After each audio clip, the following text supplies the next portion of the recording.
What do you think about them as a whole, especially with the Nico Ryans? And what do you think about the year Will Anderson? Well, I mean, I feel like they're a great organization. What they did, in his first year, and then just bringing in Will, bringing in Henry Toto, having them Bama guys there. They know what it means to win. They know the values and the standard of the organization, bringing in a great culture. That's a great organization. Did you get a chance to meet the Texans yet? Nah, I haven't. Justin, I talked to two of your old buds there, the linebackers, Turner and Braswell, and Turner said he wasn't that surprised that Nick Saban retired because he thought he was a little looser and a little cooler with their players last year. Braswell said he was shocked. So where do you fall in Nick Saban's retirement? Were you surprised, shocked, or did you kind of see it coming? I would say, I'm in the middle, man. Like, I don't know if y'all saw that picture of him when we had that rain delay against USF. Yeah. I kind of knew something was up.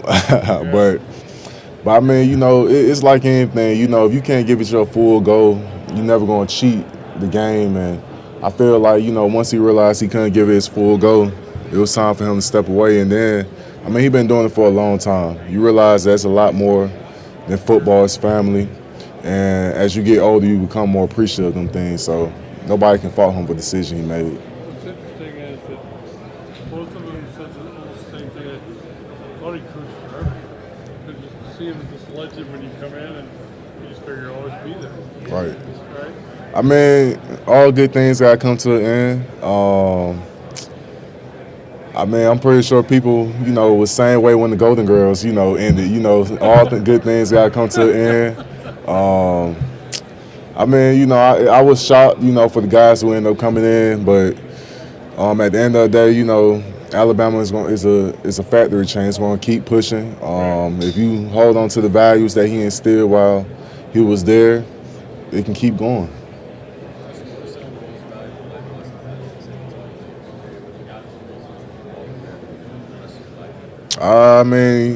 Each and every day you have a chance to get better or get worse. You're never going to stay the same.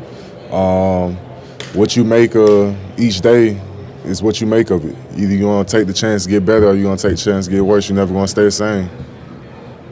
Justin, obviously your injury last year kind of ended the season really, really early. What are you telling teams that might be concerned about that? Well, I didn't get injured last year, not this past season. Or not this past season, last year. You got to look at it, man. Everything's on film. I played the whole season, practiced every game. I'm a physical guy, so if it was something that was wrong with me, something would have came up. I'm okay with doing all tests. There's a reason why I was able to come back. If I didn't check the boxes, then I wouldn't have been able to play the game. If you come to Alabama football practice, man, we bang. So if it was something wrong with me, then something would happen. I wouldn't have been able to play every game. Do you think Turner got a rep after he knocked a couple quarterbacks out with hits? You got Daniels last year, and the Ewers, the Texas guy, year before. I asked him about this. He was cool with it, but do you think he got a rep with people when he knocked people out? A rep? A rep. A rep? Maybe a bad rep. I don't know. That's what you want to do. You want to get after the quarterback. He said, I'm just playing football. That's what it is. It's football. What did you see on those? I saw him get to a quarterback. That's all I saw. And that's football. Right. I wonder if it works in reverse. NFL guys like a guy that'll go all the way to the limit and even push it. That's the reason why they like him. How have you seen a guy like Jeremiah Alexander and Keon Keeley grow this past year? Honestly, it's kind of hard because they're in the outside linebacker room. You got to keep striving from year 1 to year 2. For Jeremiah, from year 2 to year 3. You just got to keep getting better each and every day. They're going to keep bringing in great guys. It's going to push you. So it's up to you to, keep taking them strides to be better. Have you met with Tampa during this process at all? I didn't talk to some Tampa reps. Was that informal or informal? Informal. And then how did that go? What did they kind of talk to you about? Just same old, trying to get to know me. That's all this process is right now. Justin,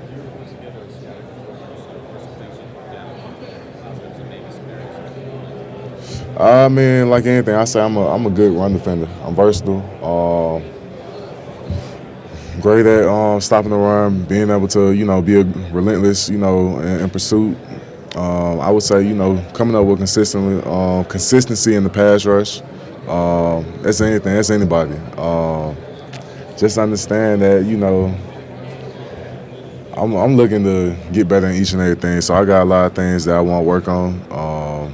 I don't try to praise myself too much. It's a lot of stuff that I try to get better on. So it's a lot of things that I think of.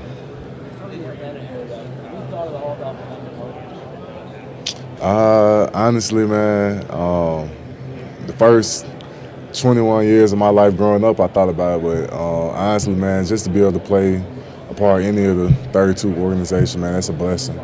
If I have a chance to play for the Falcons, man, that'd be a blessing in its own right. But any opportunity is a blessing, to be honest with you. Of course, of course.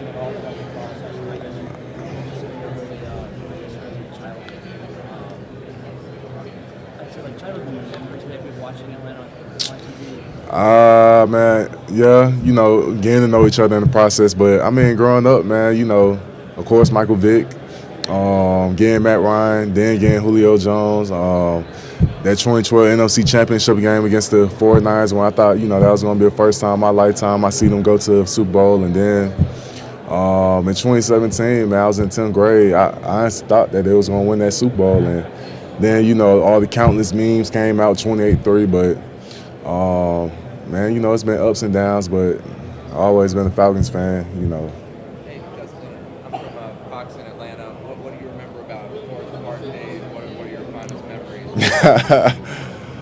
Man, it's kind of tough because them Friday nights wasn't always the best, but man, just trying to uphold being a guy that stayed true, that stayed there, then transfer out. Trying to follow in the same footsteps, and not a lot of people know that me and Hines Ward went to the same high school. He ended up going, he was class in 94, I was class in 19, so 25 years prior. Trying to be one of them guys that you could say, hey, look where he went to, and he didn't have to go to a top program like a Grayson or Buford, or a Tucker, and just, showing that, they can find you if you put the work in, man. That's all you got to do.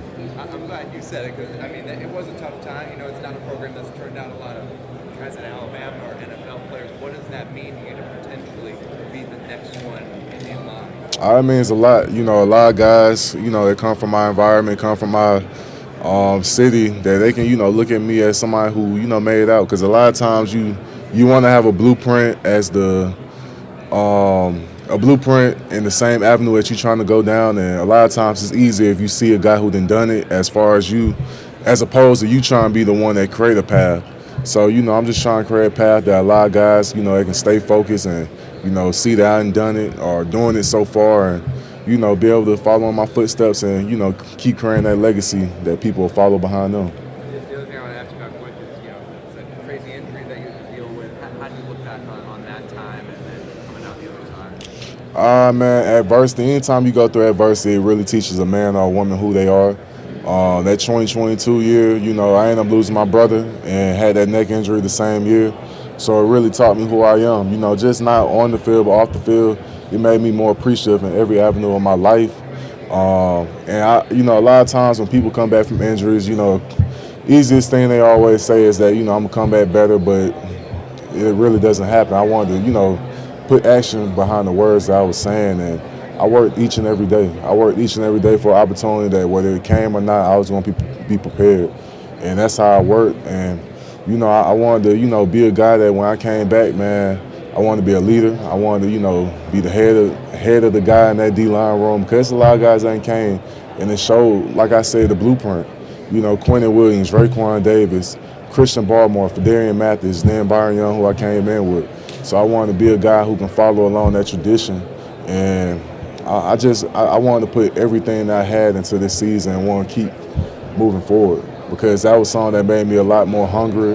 It showed me something even more that I didn't even know I had in myself. Justin, you really had a breakout season this year compared to your first few years at Alabama. You talked about how long it's been kind of long process. How how'd that really come not only in the stats having a career high in sacks, tackles, but also just in like that leadership aspect from the end of the season last year to this year, to be able to make a college football playoff, they're going to take Bama where they're used to. What kind of like was work done behind the scenes for that to get to that point where you had that breakout, not only in the stat sheet but also as the leader? It's a lot of stuff that's done behind the scenes that not a lot of people see. I'm not the type of person that broadcasts, what I do. A lot of film study, man. Being at home, whether I'm in the bed, watching film, looking at scouting report, or, in the meeting room, I already know the play call, so I'm looking at even more film. In the meeting rooms, in the hot tub, cold tub, looking at that. Then on the field, man, going out there trying to do little finite details, striking the sled after everybody gone, because if I can sit up there and get a little bit better than somebody else on that day, then I'm still getting better. I can strike the sled 5 or 10 times. That's something that somebody didn't do 5 or 10 times. So just trying to get better at that, understand that, realizing where I was and that pain that I felt watching my guys, go out there on Saturdays without me, being able to practice without me, not being in the weight room with them during the year that I was hurt. I carried that same pain and passion into this past season, and I still carry it with me. I looked at it like, man, it took everything out of me, and it hurt me seeing them, lose to LSU, lose Tennessee, not be able to get back to the college football playoffs. And I understand we didn't finish the goal this past year, but to go through everything from losing to Texas to not having the greatest game against USL, where a lot of people doubting us, to really internally, turn things around to where, we was able to get a win against Auburn on the road, then going to Atlanta against UJ, being them. Then, we gave it all we got in that last game against Michigan. Things didn't turn out, but, I feel like from week 3, nobody really expected us to be there. So that's something to, turn your hat on. Managed to play against some phenomenal talent, whether during your time at Alabama or down at the Senior Bowl. Who's 1 to 2 guys that during your career in those places that kind of stick out to you that force you to grow and be better, whether it be either in practice or across the field? Man, I say them guys in practice, man. I played against Jedrick Willis. I played against Landon Dickerson, Evan Neal, Alex Leatherwood, Deontay Brown. I mean, it's that whole line, man. It's just somebody that make you, pushes you to where, a lot of times they say at Bama, man, the guy that you face in practice is sometimes better than the guy you face on Saturdays. And I feel like that's something that's true. Just that sense of working each and every day. That's something that I was afforded the opportunity to each and every day get better. Even if you don't want to, you gotta get better, because the guy that's across from you trying to knock you off the ball, and you can't allow that to happen. So it's like, even when you don't want to, you still gotta work. You put yourself in a sink or swim type situation. Either you're gonna get better or you're gonna get worse. You're gonna succeed or you're gonna fail. Either you're gonna blame it on everybody else, the reason why you're not where you at or where you want to be. So that's how I looked at it. Have you been able to talk to the Pittsburgh Steelers at all during this process?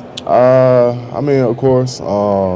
But nothing's finite, nothing's, set in stone. But, like I said, just getting to know each other and people getting to know me. What's it like being able to talk to a guy like Dunbar, who's the defensive line coach, who's previously at Tampa, and now being able to work with him? Man, just a great opportunity, just to ask and talk to him about, his days at Bama, comparing how it was, the guys who, he coached, and just, different experiences, and, going over the same play calls. When he asked me to go over a play call, he like, I knew you was going to draw that play up. And just, picking his brain, man, that's more than anything that I like to do, man, just picking their brain, getting to understand, the players that he coached, man, like John Allen, Deron Payne, Dalvin Tomlinson, what made them different, what made them so explosive, what made them so different, what made them stand out, and, why they doing it still in the league now, and why they having success, what made them different, what he looks for in a player, just picking his brain about a lot of things. Have you been able to speak to Mike Tomlin? Decision surprise you at all? No, sir. Have you been able to speak to Mike Tomlin at all in this process? He was down at Senior Bowl. He was on the field. It was great, just being able to see a coach, somebody that you grew up watching, you see repeatedly on Sundays. It was great, hearing from him, being able to see him, doing the thicker things down at Senior Bowl. So it was great. Have you been watching any film from guys at the next level to prepare throughout this process, and are you going to get to the next level? Well, I mean, I always keep my eyes on guys that I always look at, try to pick little things from the game, like Quentin Williams, Chris Jones, Jonathan Allen, a lot of guys,